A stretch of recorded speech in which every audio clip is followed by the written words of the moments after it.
গেছে এর মানে হলো 10 জনের বেশি ওর রেপ করেছে। সারাটা ওর 18টা বোন ভাঙা আছে, ওর পা ভাঙা আছে।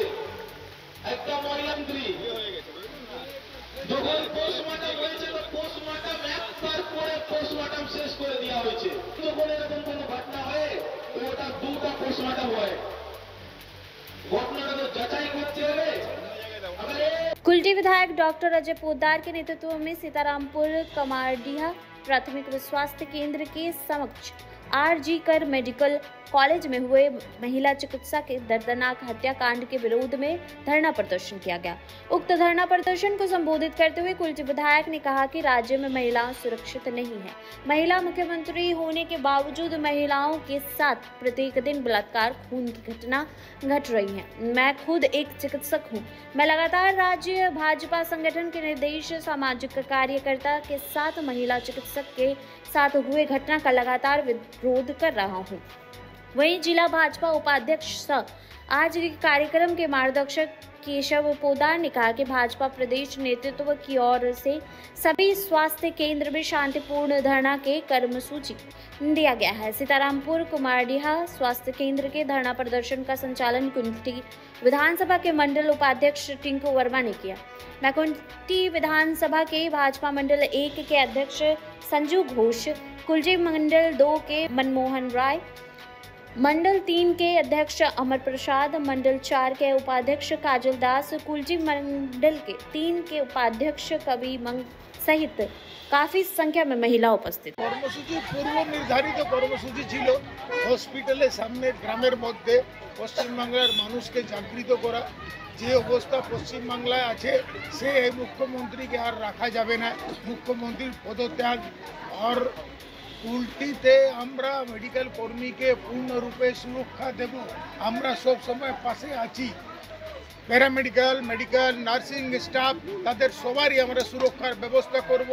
পশ্চিমবাংলার পুলিশের তো আপনি চেহারা কলকাতায় দেখলেন, বিনীত গোয়েল সিপি থেকে আরম্ভ করে ওখানকার সুপ্রিটেন্ডেন্ট মিস্টার ঘোষ সবাই যুক্ত। তার ডকেত রানীর নেতৃত্বে, মমতা ব্যানার্জির নেতৃত্বে এই সমস্ত কাণ্ড হচ্ছে। সমস্ত যে ইনভেস্টিগেশন করার জন্য যে যে জিনিসের দরকার সমস্ত শেষ করে দিয়েছে।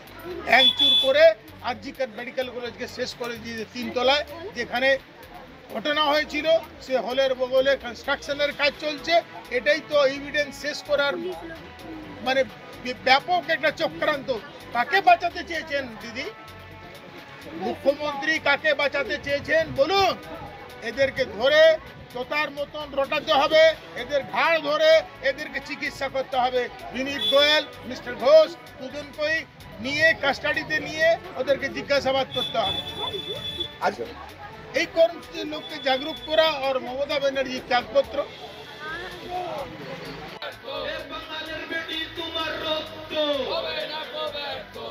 আমাদের ভাষণ এর আগে ডক্টর সাহেব দেবে। দফা 1 দাবি 1 মমতার পদত্যাগ। দফা 1 দাবি 1 মুখ্যমন্ত্রী পদত্যাগ। দফা 1 দাবি 1 মুখ্যমন্ত্রী পদত্যাগ। দফা 1 দাবি 1 মুখ্যমন্ত্রী পদত্যাগ। দফা 1 দাবি 1 মুখ্যমন্ত্রী পদত্যাগ। দফা 1 দাবি 1 মুখ্যমন্ত্রী আর মুখ্যমন্ত্রী জবাব দাও। কেন এটা হয়েছে? যখন আপনার পুলিশ কমিশনার ওখানে গোয়েল সাহেব গেছে তো বলেছে এটা আনন্যাচুরাল ডেথ, এটা সুসাইড হতে পারে। একটা মহিলা, যে মহিলার উপর 157 পাওয়া গেছে এর মানে হলো 10 জনের বেশি ওর রেপ করেছে। সারাটা ওর 18টা বোন ভাঙা আছে, ওর পা ভাঙা আছে। একটা মহিলান্ত্রী যখন পোস্টমর্টম হয়েছে তো পোস্টমর্টম একবার করে পোস্টমর্টম শেষ করে দেওয়া হয়েছে।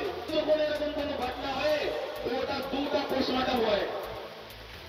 ঘটনাটা তো যাচাই করতে হবে।